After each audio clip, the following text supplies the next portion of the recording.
Buenas noches, Señor les bendiga. Gracias por su atención. Hoy vamos a continuar con nuestro estudio bíblico de Lucas. Estamos en el capítulo 14. El miércoles pasado vimos hasta el versículo 24, ¿no? Los convidados a la cena, y veíamos que la cena en realidad es la participación del cuerpo de Cristo, la participación y el comer que nos trae vida eterna. Hoy vamos a mirar los versículos siguientes. O sea, vamos a terminar el capítulo 14 viendo del versículo 25 hasta el versículo 35. Leamos, por favor, Lucas 14, empezando en el versículo 25.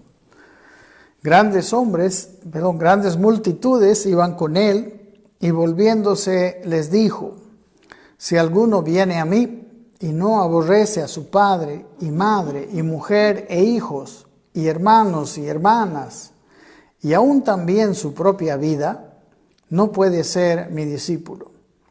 Y el que no lleva su cruz y viene en pos de mí, no puede ser mi discípulo. Porque ¿quién de vosotros, queriendo edificar una torre, no se sienta primero y calcula los gastos a ver si tiene lo que necesita para acabarla? No sea que después que haya puesto el cimiento y no pueda acabarla, todos los que lo vean comiencen a hacer burla de él, diciendo: este hombre comenzó a edificar y no pudo acabar. ¿O qué rey, al marchar a la guerra contra otro rey, no se sienta primero y considera si puede hacer frente con 10,000 al que viene contra él con 20,000? Y si no puede, cuando el otro está todavía lejos, le envía una embajada y le pide condiciones de paz. Así pues, cualquiera de vosotros que no renuncia a todo lo que posee, no puede ser mi discípulo. Buena es la sal, mas si la sal se hiciere insípida, ¿con qué se sazonará? Ni para la tierra, ni para el muladar es útil. La arrojan fuera. Y dice al final: el que tiene oídos para oír, oiga. Amén. Entonces, creo que nos está hablando a nosotros, a los que tenemos oídos para oír. Empecemos considerando, miren, Jesús, las afirmaciones que tiene este pasaje, que hemos leído estos pasajes, pueden llegar a ser muy controversiales si nosotros no entendemos cabalmente lo que quiere decir. Si no, podemos incluso confundirnos. Usted va a entender, espero que entendamos juntos al finalizar este estudio todo lo que implica este discurso, estas palabras de Jesús. Primero, si ustedes se dan cuenta, el versículo 25 dice que grandes multitudes iban con él, y volviéndose les dijo esta palabra tan fuerte, ¿no? Que el que no aborrece padre, madre y aún su propia vida no puede ser mi discípulo. Miren, este versículo nomás nos trae algunas cosas para poder aplicar. A veces nosotros quisiéramos, ¿no? Quizás ministrar, quisiéramos tener entre nuestra audiencia grandes multitudes. Pero Jesús, miren, no era una persona que le doraba la píldora a la gente para que se quede con él. Él decía la verdad. Si nosotros somos siervos del Señor, si somos ministros de Cristo, nosotros necesitamos decir la verdad a las personas. Esta verdad que quizás muchos que probablemente la entiendan, quizás ya no dejen de seguir al Señor o no dejen de engañadamente creer que están teniendo vidas aceptadas a Dios. porque hay algunos que rebajan el mensaje, ¿no? Para que la gente no vea lo fuerte, no vea el compromiso que necesitan hacer. Otros adornan mucho el mensaje, la iglesia, las comodidades.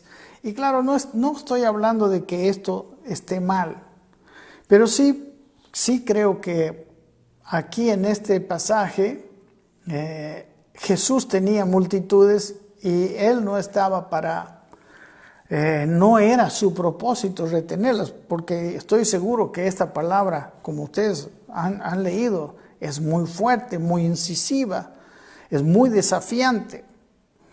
Entonces él no ocultaba el verdadero costo de seguirle, ¿no? Él iba a pagar un costo grande para salvarnos, pero nosotros tendríamos que ver, ¿no? Si estaríamos dispuestos, ¿no? Por ejemplo, como lo que dice en el versículo 28 y 29, nosotros necesitamos sentarnos a calcular, como si una persona quiere edificar, dice, una torre, necesita ver si va a tener lo suficiente para terminar, no para dejar el edificio a medias. O un rey que está marchando a la guerra, cuando ve que el otro es demasiado grande, calcular y decir, no, mejor yo no me meto a la guerra, a ver cuáles son sus condiciones de paz, para evitar un baño de sangre inútil, si él no tiene posibilidades de hacer. Y Jesús muestra estos dos ejemplos para que esas multitudes reflexionen, ¿no? Para que tomen una decisión consciente de seguir a Cristo, de recibir esa vida eterna. Recuerden, de comer de Él, de tener esa vida abundante y llegar a ser su discípulo, ¿no? Entonces Jesús les estaba diciendo, ustedes tienen que tomar una decisión consciente. Ustedes deben considerar lo que va a costar, el que ustedes les va a costar ya a ustedes, ¿no? La vida eterna. Bueno, vamos a ver más tarde que ese es un precio que vamos a pagar precisamente para que esta vida eterna que nosotros estamos teniendo sea una vida eterna muy agradable, muy preciosa.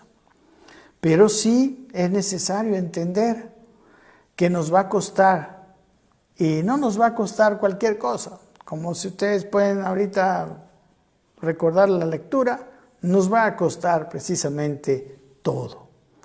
Nosotros o somos, o seremos, o no seremos discípulos de Cristo. Muy bien, el versículo 26 realmente es un versículo bastante controversial, ¿no? Cuando yo estaba empezando la vida cristiana me parecía toda una contradicción a lo que decía el Evangelio, a lo que Cristo predicaba. Pero después de mucho tiempo de entender la palabra del Señor, yo entiendo ahora que era una manera de expresarse. Todos los evangelistas, Jesucristo, el apóstol Pablo, Pedro, todos tienen una manera de expresarse y es necesario que nosotros entendamos su manera de expresar. Así como cuando nosotros vamos a hablar con unas personas, por ejemplo, de otro país, de México, tenemos que entender cierta manera de hablar, ¿no? Porque si tomamos directamente a veces la manera de hablar, nos perderemos de la conversación.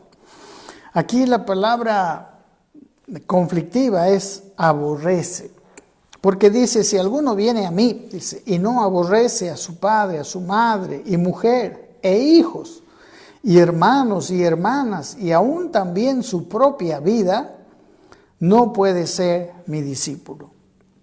La palabra aborrecer en el griego es la palabra misos, y ciertamente quiere decir detestar, aunque también, como es el contexto, también quiere decir amar menos. Y este es precisamente el significado, ¿no?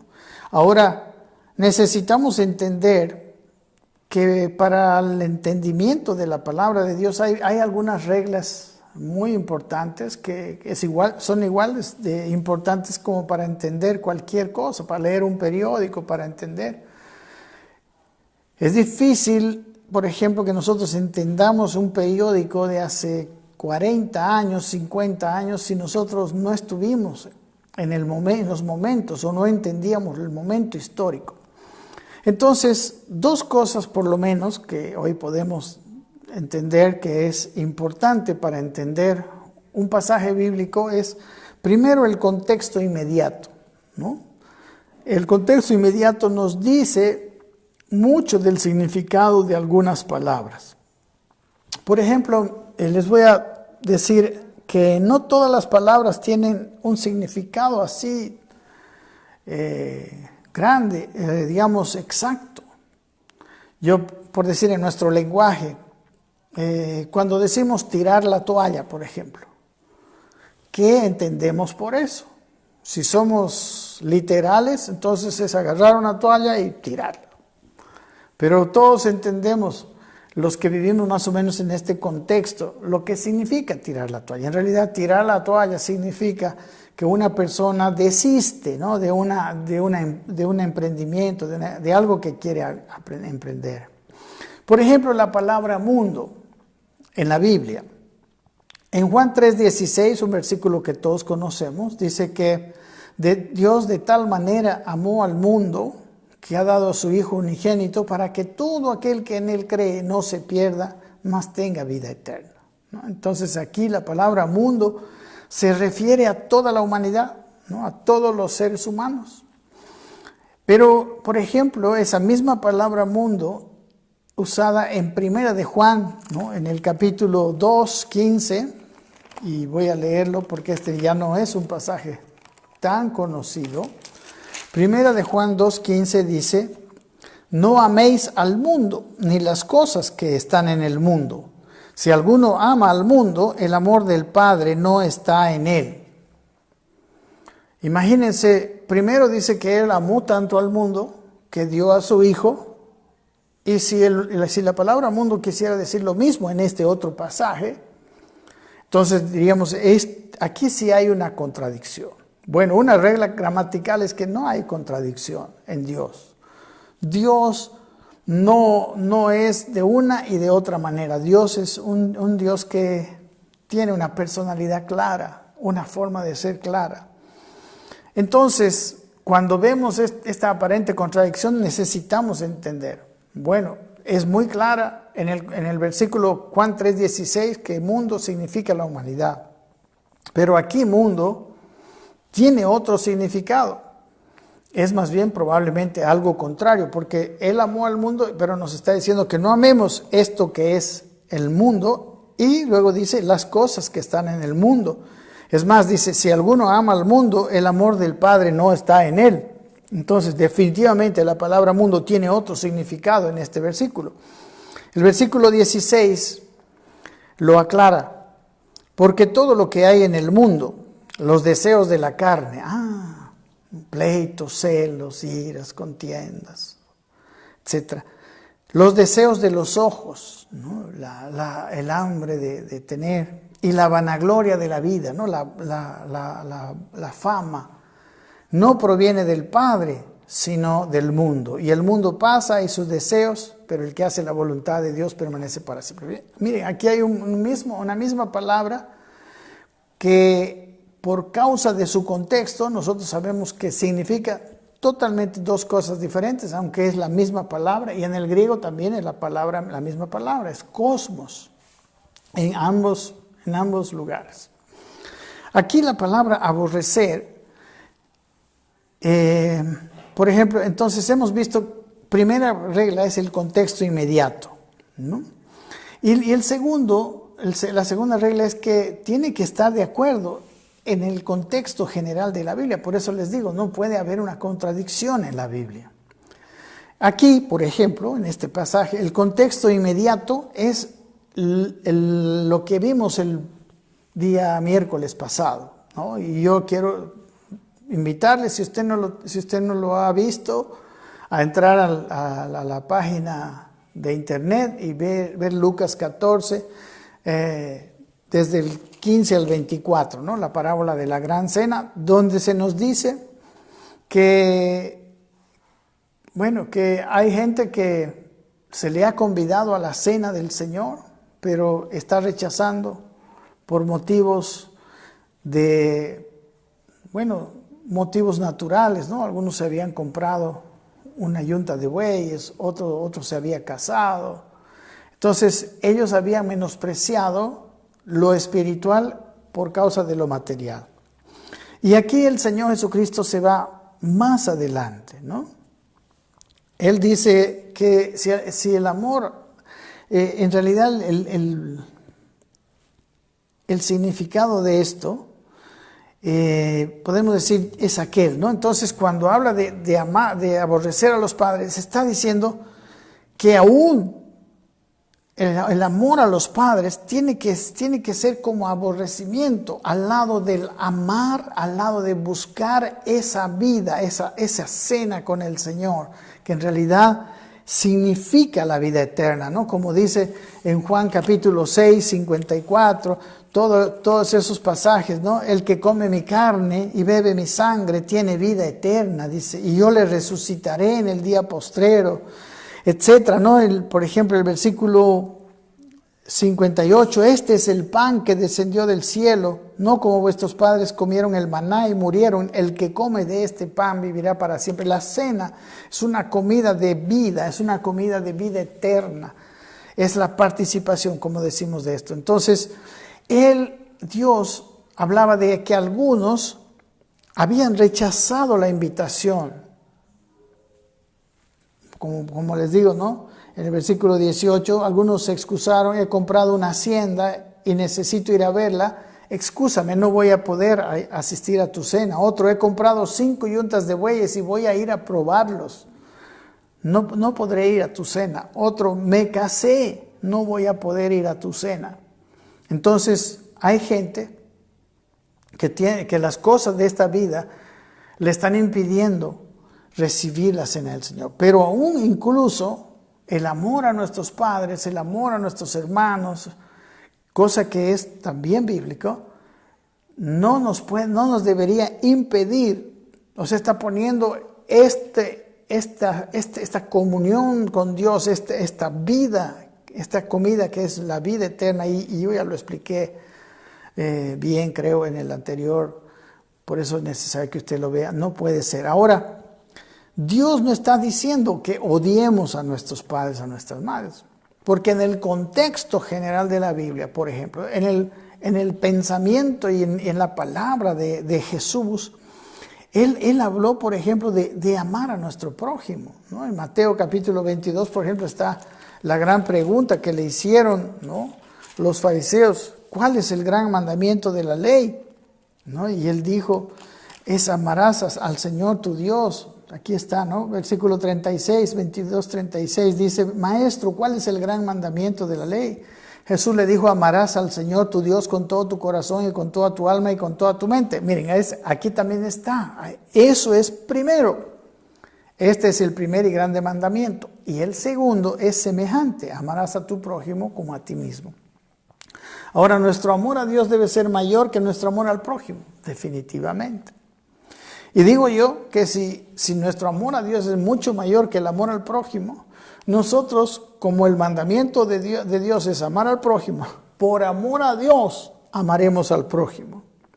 Porque si amamos al prójimo por el prójimo mismo, este mandamiento es más, podemos decir, es más tembleque, porque el prójimo no es como Dios. El prójimo de repente es malo, de repente no es agradable, ¿no? Pero por amor a Dios yo tengo que amarle a Él, no porque Él es bueno, no porque Él me da, pero sí, Dios sí es bueno, Dios sí me da, Dios es totalmente maravilloso. ¿Se dan cuenta?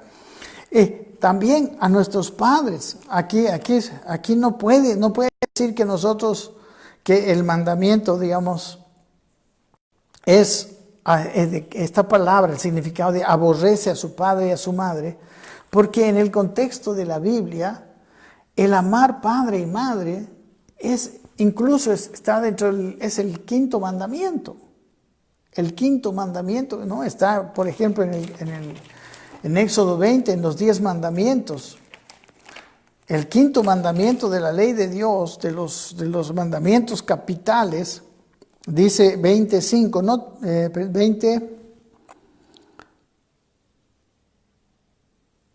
12.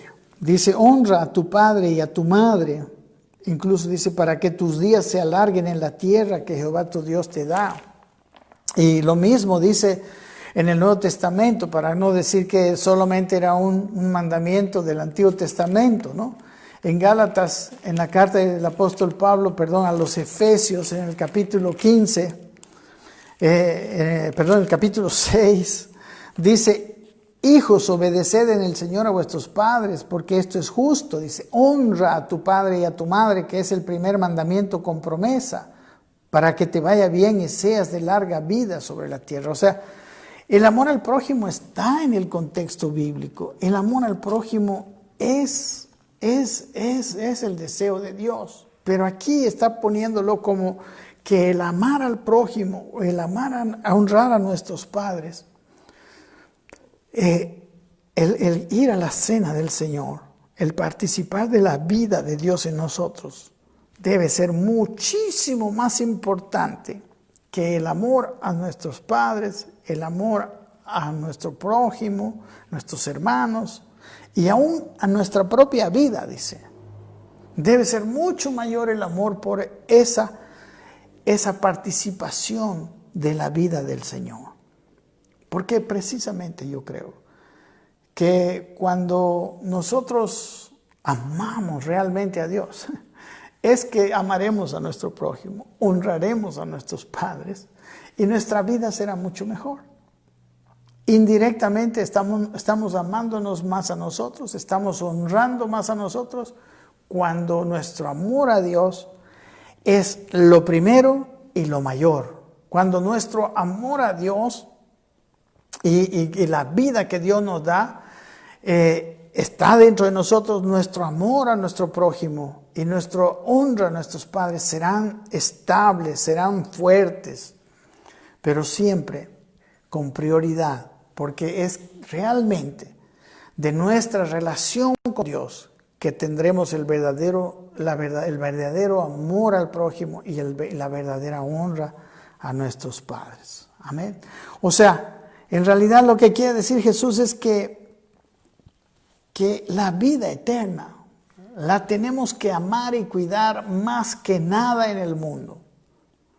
Y yo digo, no lo dice aquí, pero yo digo que cuando eso es verdad, cuando yo amo tanto el entrar a la mesa, el aceptar la invitación de nuestro Dios, entonces seré pues realmente un gran expositor del amor de Dios, ¿no? Entonces la preferencia por la vida eterna, el participar de la cena, no solo debe estar por encima de nuestras ocupaciones, como decía la parábola anterior, sino aún por encima del amor al prójimo y de honrar a nuestros padres.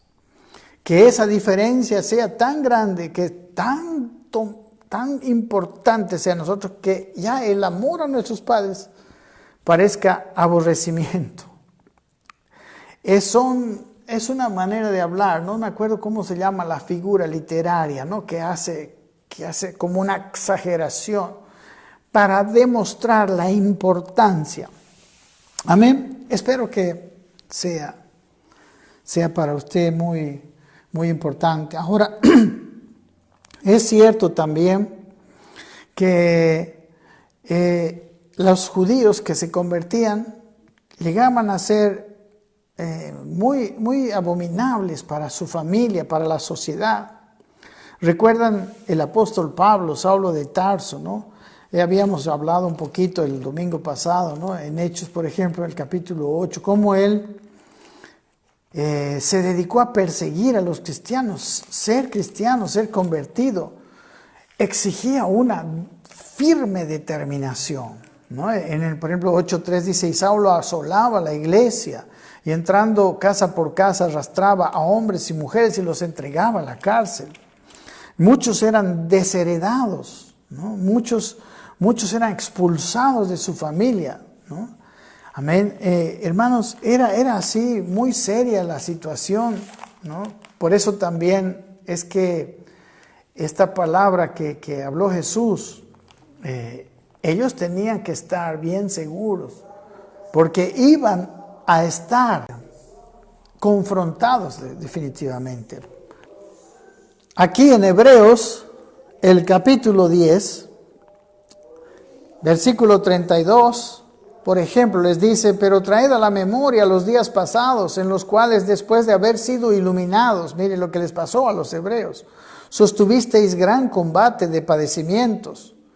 Por una parte, ciertamente con vituperios y tribulaciones fuisteis hecho espectáculo, y por otra, llegasteis a ser compañeros de los que estaban en una situación semejante, porque de los presos también os compadeciste, y el despojo de vuestros bienes sufristeis con gozo, sabiendo que tenéis en vosotros una mejor y perdurable herencia en los cielos. Pedro, miren aquí en Mateo, este es otro ejemplo, Mateo capítulo 16, cómo quizás el mucho sentimiento puede a nosotros desviarnos de los propósitos de Dios. Cuando Jesús le confesó a Pedro, cuando está en Mateo 16, cuando Él les preguntó, ¿quién dicen ustedes que soy yo? Dice el versículo 16, respondió Simón Pedro, dijo: tú eres el Cristo, el Hijo del Dios viviente. Entonces le respondió Jesús: bienaventurado eres Simón, hijo de Jonás, porque no te lo reveló carne ni sangre, sino mi Padre que está en los cielos. Y yo también te digo que tú eres Pedro, y sobre esta roca edificaré mi iglesia, y las puertas del Hades no prevalecerán contra ella, y a ti te daré las llaves del reino de los cielos, y todo lo que atares en la tierra será atado en los cielos. Miren, aquí Pedro había recibido la revelación que lo había, Dios le dijo: esto no te lo ha revelado personas, Dios mismo te lo ha mostrado. Y él ahí recibe las llaves del reino, porque Dios, cuando nosotros recibimos su revelación, Él nos da llaves. Pero miren qué pasó. Inmediatamente después, en este mismo capítulo, dice el versículo 21 que Jesús empezó a decirles que iba a la cruz. Dice: desde entonces comenzó Jesús a declarar a sus discípulos que le era necesario ir a Jerusalén y padecer mucho de los ancianos y de los principales sacerdotes y de los escribas, y de ser muerto y resucitar al tercer día. Entonces Pedro, tomándolo aparte, comenzó a reconvenirle diciendo: Señor, ten compasión de ti, en ninguna manera esto te acontezca. Y dice: pero él volviéndose dijo a Pedro: quítate delante de mí, Satanás, me eres tropiezo, porque no pones la mira en las cosas de Dios, sino en las de los hombres. Miren, Pedro estaba amando a Jesús, ¿no? Pero estaba amando a Jesús con un amor humano. Él dijo, cuando Jesús dijo: yo tengo que ir a la cruz, él dijo: ¿cómo vas a ir a la cruz? Yo te amo, no quiero que sufras. Y aquí está, y ahí viene la palabra de Jesús. Quítate delante de mí, le dice. No, era su amigo íntimo, Pedro. Quítate delante de mí, adversario. La palabra Satanás quiere decir adversario. Aquí para mí está muy mal traducido. Algunas personas dicen que Satanás entró en Pedro. No, simplemente la palabra Satanás es la misma palabra que adversario.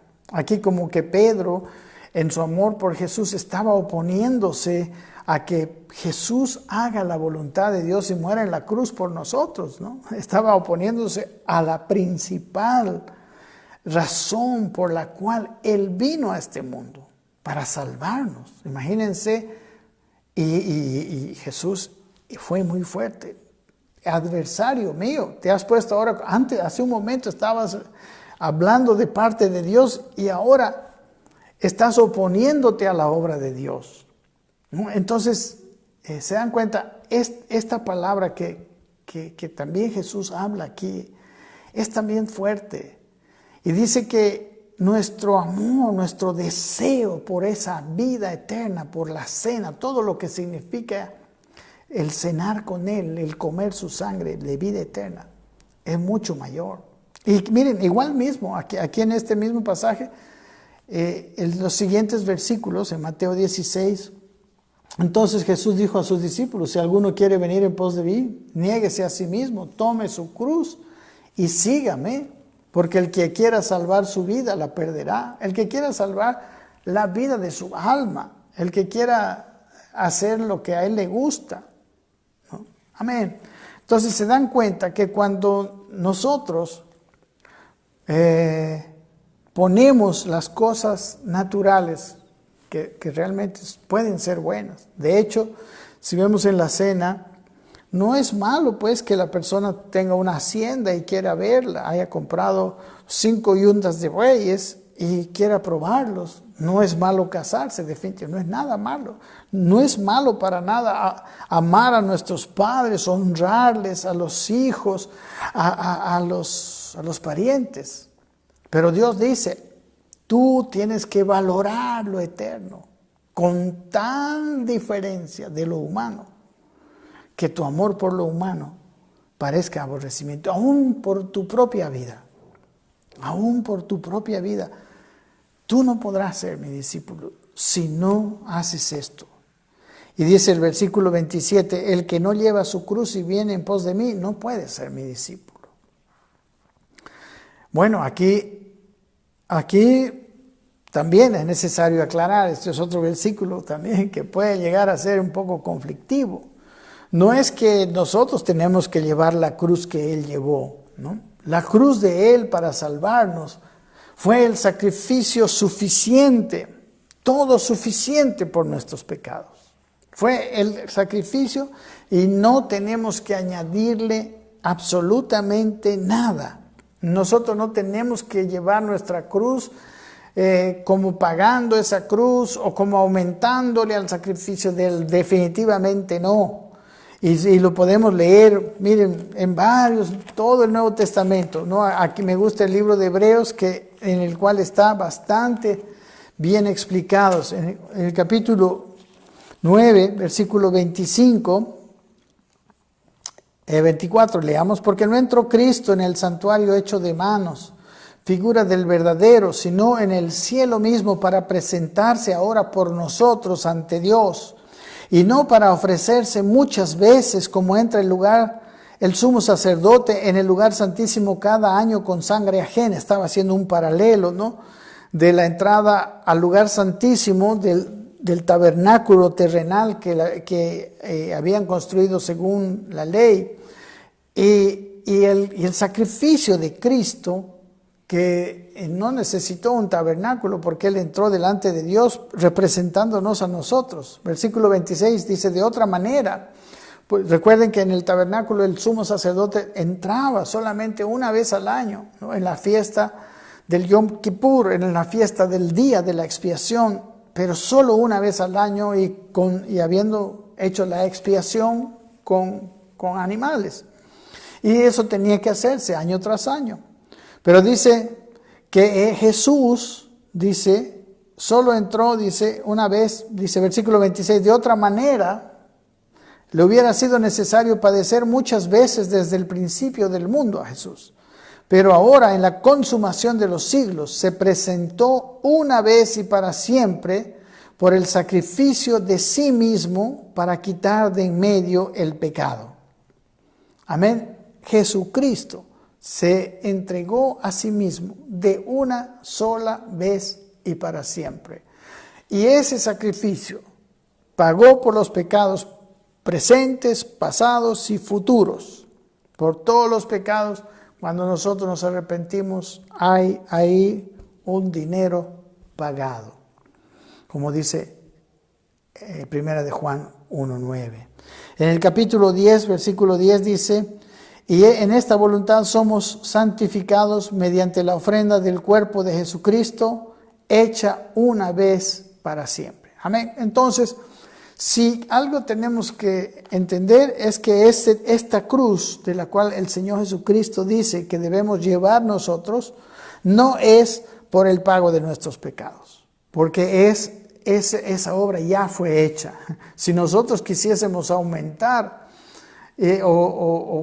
estuviéramos diciendo que la obra de Él no fue completa, pero esa obra fue completa, usted lea, fue cabalmente, esto está en el contexto del Nuevo Testamento. Pero entonces, ¿qué significa llevar su cruz? Hermanos, la cruz, cuando uno veía llevando una cruz, significaba que él iba a morir. La cruz significa la muerte. Pero Dios no quiere nuestra muerte física. No está queriendo que nos matemos, nos suicidemos. La muerte es hacer nuestra voluntad. Nosotros cuando venimos a Cristo, venimos a entregar, a recibir toda su salvación y todos sus beneficios y a entregarle nuestra voluntad a Él y vivir. Por eso necesitamos negarnos a nosotros mismos y vivir para Él. Amén. Miren, lo que sucedió con Adán y Eva fue precisamente el acto contrario, ¿no? Adán y Eva dejaron de estar en una vida de obediencia a Dios y declararon su independencia y declararon que iban a vivir obedeciendo a sus propias maneras de vivir y en un sentido engañosamente estaban obedeciendo a Satanás. En Romanos capítulo 6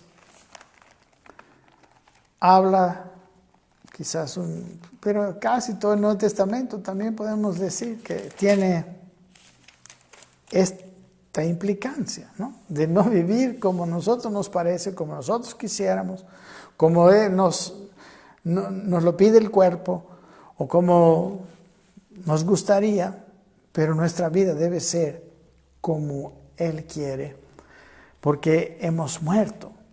Porque eso es la cruz. Nosotros tenemos que definir morir a nuestras cosas. O sea, este es el precio para ser discípulo del Señor. Y obviamente, miren lo que dice Romanos 6. 6, ¿qué pues diremos? Dice, ¿perseveraremos en el pecado para que la gracia abunde? Bueno, una vez que como la gracia es perdón para todos, ¿no? El apóstol Pablo, este capítulo lo desarrolla en base a esa pregunta, ¿no? La mitad de este capítulo.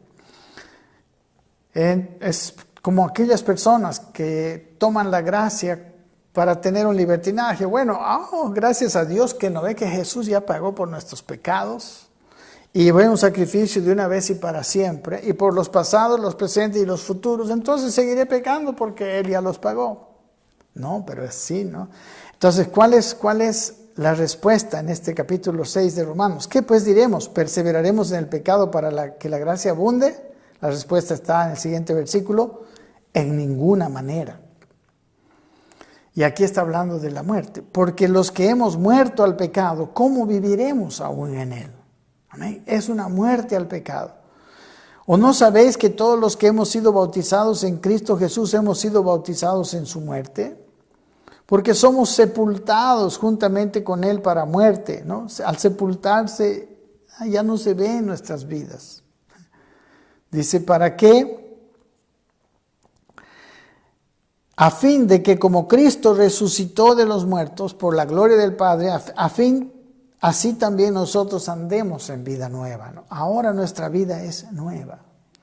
Porque si fuimos plantados juntamente con Él en semejanza de su muerte, así también lo seremos en la semejanza de su resurrección. Sabiendo esto, que nuestro viejo hombre fue crucificado juntamente con Él. O sea, ¿quién es el que está crucificándose aquí, llevando la cruz? El viejo hombre. ¿Con Él para qué? Para que el cuerpo del pecado sea destruido, a fin de que no sirvamos más al pecado. Nosotros ya no serviremos más al pecado. Eso significa llevar nuestra cruz. Dice, porque el que ha muerto,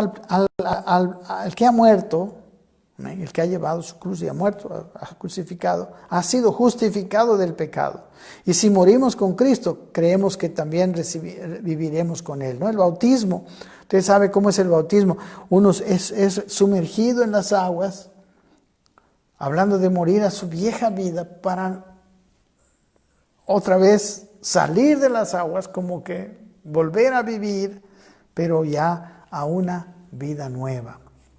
Dice el versículo 9, sabiendo que Cristo, habiendo resucitado de los muertos, ya no muere. La muerte no se enseñorea más de Él. De la misma manera, nosotros tendremos una muerte física, pero ya tenemos ahora vida eterna.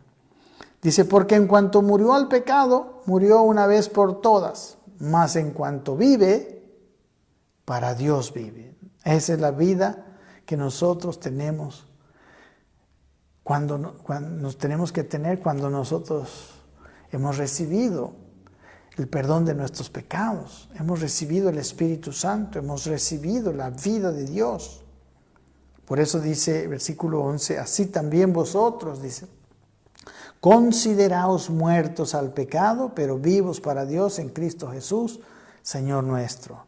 No reine pues el pecado en vuestro cuerpo mortal, de modo que lo obedezcáis en sus concupiscencias.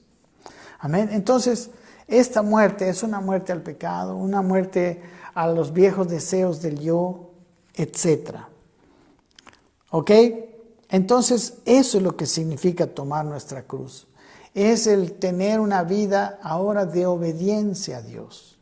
Y sabe, la vida de obediencia a Dios no es una condena mala, no es una condena fea. Dice la Biblia que en Romanos capítulo 12 que su voluntad es agradable y perfecta.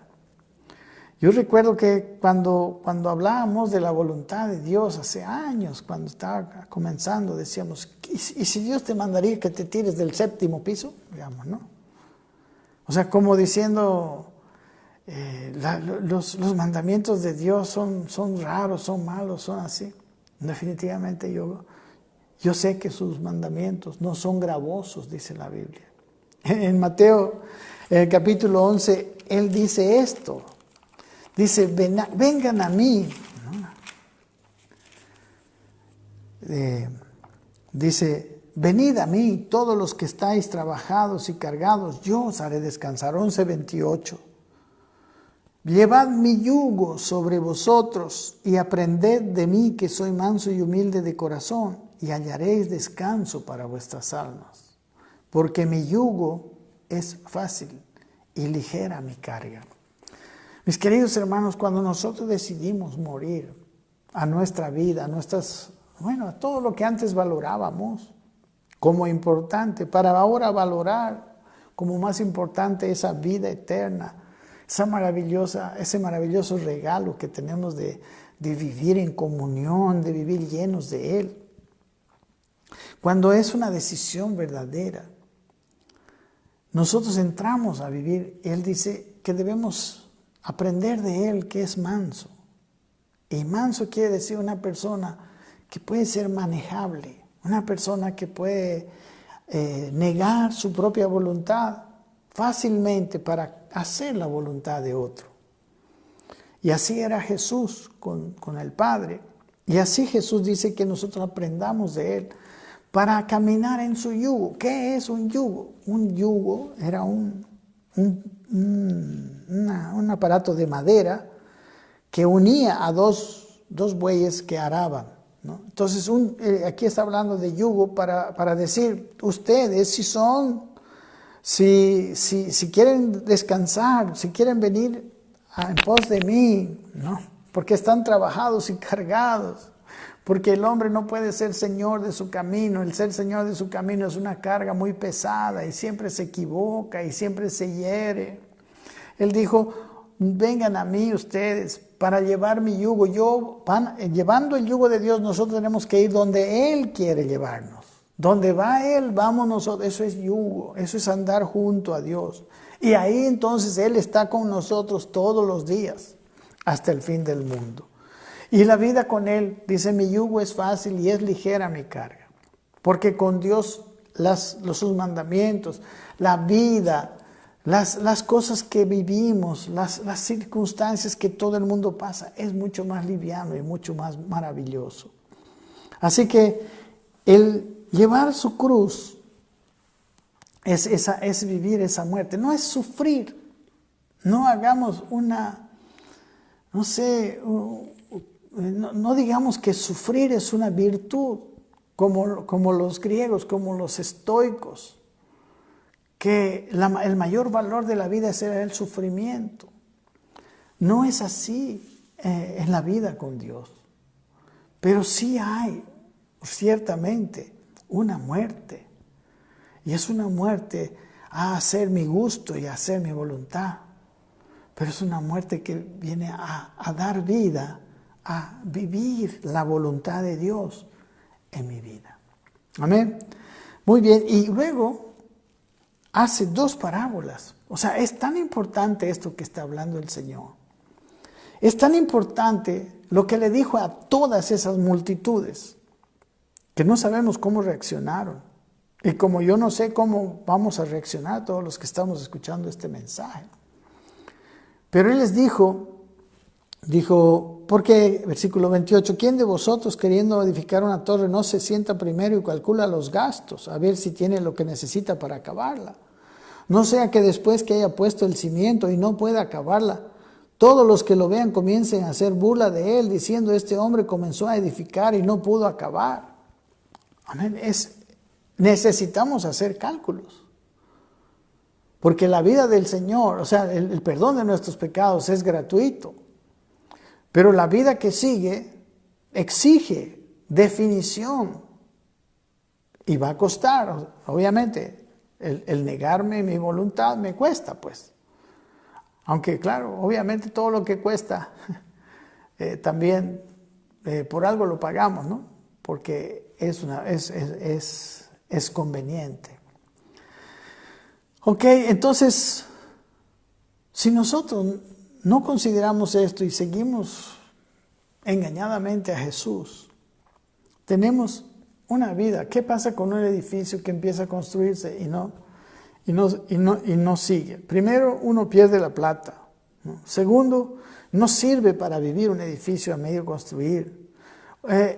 Siempre, si uno se pone a ir a vivir a una casa que no pudo terminar, va a venir el viento, la lluvia, el frío, va a vivir expuesto. Y esa misma casa siempre se va a ir deteriorando. Yo he visto construcciones que no han sido acabadas, que están llenas ahora ya de maleza y todo eso. Yo no creo que puedan seguir construyendo años después sobre eso. Van a tener que tumbar y hacer de nuevo. Miren, mis queridos hermanos, la vida en Cristo a medias no sirve. Hay muchos malos testimonios de gente que lo engañaron, lo metieron a la fuerza. Aquí Jesús está diciendo, yo no te estoy metiendo a la fuerza, no le meto a nadie a la fuerza. Tu decisión por mí es voluntaria y tiene estos costos y tiene también estos beneficios. Tienes que calcular. Amén. Miren, Dios no espera una perfección moral de nosotros, pero Él nos va a llevar a una perfección moral al final. Él no espera esa perfección, pero espera un compromiso con la santidad. Amén, un compromiso que es posible que nosotros fallamos, y no una vez más. Pero si estamos comprometidos, ¿no? Dice la Biblia, 7 veces cae el justo, pero las 7 se levanta. Estamos en un proceso de transformación. Pero sí, para que este proceso sea efectivo, debe haber una decisión por entre medio.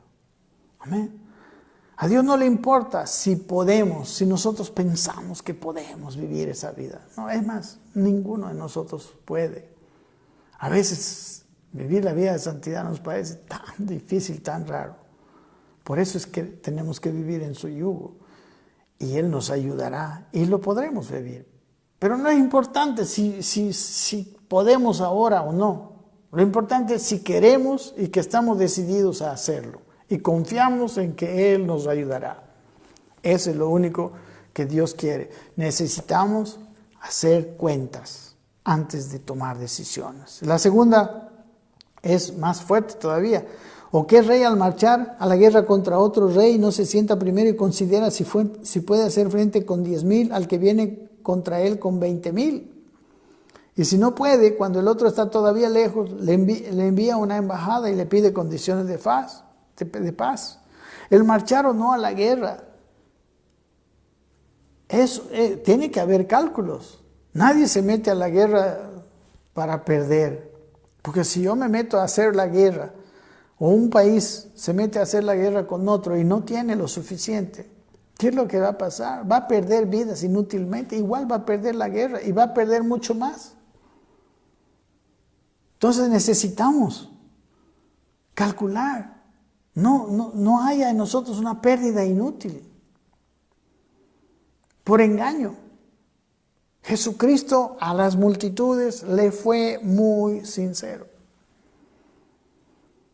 Y dice el corolario de estas dos parábolas: así pues, dice, cualquiera de vosotros que no renuncia a todo lo que posee, no puede ser mi discípulo. No está hablando que tiremos todo lo que tenemos, no. Está hablando que Él va a ser el dueño, no solo de lo que somos, de nuestra vida, sino también de todo lo que tenemos, de todo lo que poseemos. Obviamente, pues Él no solamente quiere nuestra conversión personal, sino la conversión de nuestro bolsillo también, junto con todo. ¿Y sabe qué? Muchas veces, ¿por qué lo dice? Porque a veces lo que poseemos denota lo que queremos. Recuerden el joven rico. El joven rico dijo: yo quiero, ¿qué puedo hacer para tener la vida eterna? Cuando Dios le dijo: vende todo lo que tienes, dalo a los pobres y ven y sígueme. Ahí se vio que él no estaba dispuesto a vender y a dar todo lo que, por lo cual él había trabajado toda su vida y había amontonado. Por eso es más fácil la vida cristiana para los que no tienen mucho, para los que no construyeron tanto, para los que no valoraron tanto otras cosas, porque a veces esas cosas que valoran se convierten en enemigos. Por eso también en este pasaje empieza hablando de nuestros padres, porque son las personas a los que más amamos, a nuestros hermanos, ¿no? Jesús pone lo más amador, lo que más amamos. Amén. Entonces, mis hermanos, nuestro bolsillo debe convertirse. Nuestras cosas deben estar a la disposición, a la voluntad de Dios.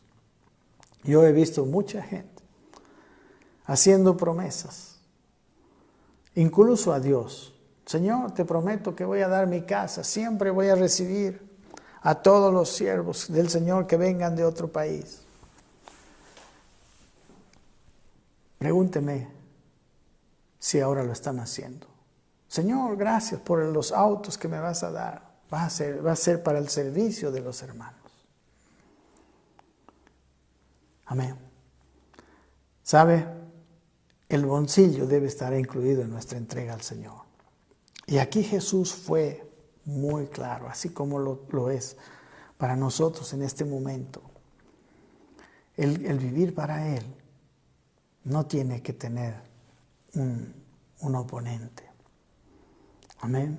Dice aquí: buena es la sal, mas si la sal se hiciera insípida, ¿con qué se sazonará? Ni para la tierra ni para el muladar es útil, la arrojan fuera.